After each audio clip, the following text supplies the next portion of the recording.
It is not just the snow we have to worry about tomorrow, as a massive space rock will make a close path to Earth, or close for space standards. But it also presents a chance to see something that many of us don't usually get the chance to see. And joining us live via Zoom to talk all about it is Frank Marchese, Chief Scientific Officer at Unistellar and a Senior Planetary Astronomer at the SETI Institute. Frank, thank you for being with us tonight. Thank you for having me.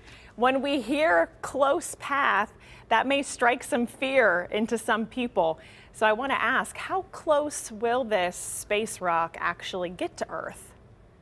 Well, it's close at the scale of the universe and the solar system, but in fact, it's going to be passing 5 times the distance between Earth and the moon. Okay. So quite far at the human scale, of course. We're talking about millions of kilometers here. That's good to hear. Now, it's big, right? How big is this? Yeah, this beast is an interesting one. It's a 1 kilometer, so it's the size of the Golden Gate. We use San Francisco reference because that's where I am. It's one of the largest. It's one of the 900 largest near-Earth asteroid.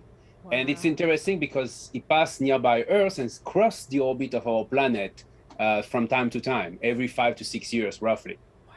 How does it compare to other close calls we've had in the past?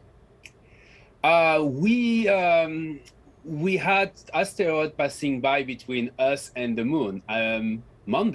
Last Monday, we observed one of them. It was a 10-meter class telescope, and it was passing a quarter of the distance between Earth and the moon. It was smaller, so it was more difficult to find it, and less dangerous, because of course, the bigger they are, the more dangerous they are, because they produce, if they impact our planet, large asteroid like the 1 kilometer which is going to visit us tomorrow, will produce an explosion which is 1,000 times stronger than any of the biggest atomic explosion we ever done. Wow.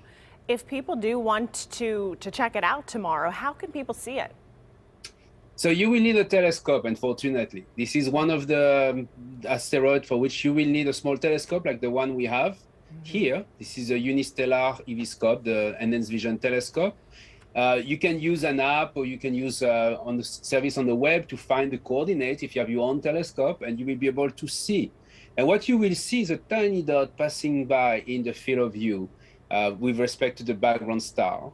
Nice. And you may even be able to see some small variation of light due to the fact that the asteroid is not perfectly spherical. And that's what we do. That's the reason we're observing it, in fact, to get the shape and the size. And if you don't have a telescope, I'm sure there will be pictures uploaded and you can check them out tomorrow. Frank, thank you for sharing all this information and for joining us. Thank you very much for having me. You're welcome. Yes, guys.